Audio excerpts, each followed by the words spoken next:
পশ্চিমবঙ্গের রানাঘাটে বিজেপির উদ্যোগে আয়োজিত মাছ ভাত উৎসব ঘিরে রাজনৈতিক মহলে জোর চর্চা শুরু হয়েছে। অনুষ্ঠানে উপস্থিত বিজেপি সাংসদ জগন্নাথ সরকার তৃণমূল কংগ্রেসকে আক্রমণ করে বলেন, নির্বাচনের আগে প্রচার করা হয়েছিল যে বিজেপি ক্ষমতায় এলে বাংলার মানুষের মাছ ভাত বন্ধ হয়ে যাবে।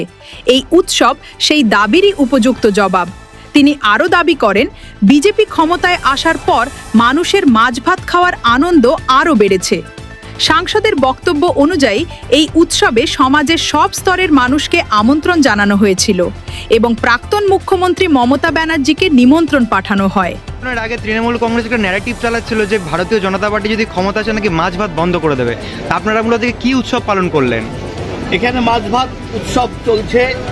বীরনগর শহরে একজন কমিশনার সুজন বালা আমাদের, তিনি মাছ ভাতের আয়োজন করেছিল। এখানে মমতা ব্যানার্জিরও নিমন্ত্রণ ছিল, কিন্তু তিনি আসেননি।